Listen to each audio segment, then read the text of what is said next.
Bonjour à toutes et à tous, et on se retrouve aujourd'hui pour parler ensemble de la paracha de Chayei Sarah. Alors, de quoi parle Chayei Sarah?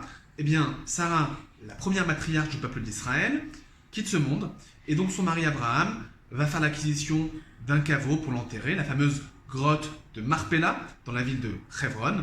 Et puis dans la suite de la paracha, Abraham va envoyer son serviteur Eliezer pour marier son fils Isaac, pour trouver une prétendante. Et finalement, Isaac va rencontrer Rebecca, ils se marieront et deviendront le deuxième patriarche et matriarche du peuple d'Israël. Génial. Mais ce qu'il y a de troublant, c'est le titre de la paracha. Chayei Sarah, la vie de Sarah. Or, de quoi parle la paracha? De son décès, son enterrement et le mariage de son fils. Comment on peut comprendre une chose pareille? Avouez que c'est quand même curieux. Pour comprendre cela, il faut peut-être revenir à ce que c'est la vie. Il y a un très joli commentaire chassidique qui dit que la notion de vie est liée avec la notion de vérité. Ce que dit le verset de Jérémie, dans le prophète Jérémie, Hachem Elohim Emet ou Elohim Chaim. Ça veut dire Hachem est un Dieu de vérité, c'est un Dieu de vie. Comme pour nous dire que la vie, la vraie, c'est être porteur d'une vérité. C'est d'incarner des valeurs. C'est de porter avec soi un projet. Pourquoi il y a des personnes qui nous marquent dans nos vies? Pourquoi il y a certaines rencontres qui sont inspirantes, qui nous font grandir, où on a l'impression que leurs souvenirs nous accompagnent? Eh bien, c'est parce que ces personnes, si elles dégagent un certain aura, c'est parce qu'elles vivent leur vie. C'est parce qu'elles elles défendent un idéal. C'est parce qu'elles ont des convictions et c'est parce qu'elles sont connectées avec leur vie. Elles sont connectées avec l'idéal qu'elles défendent.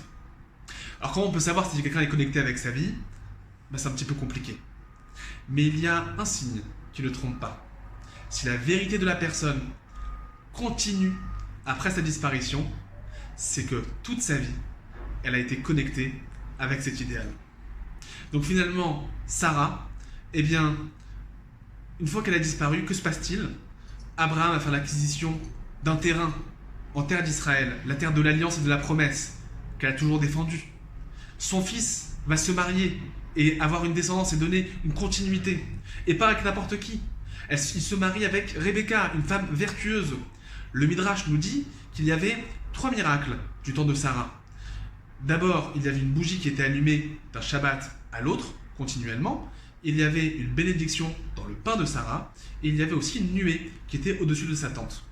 Lorsque Sarah a disparu, ces miracles ont disparu. Mais lorsque Rebecca se marie avec Isaac, ces miracles reviennent dans le quotidien de leur vie.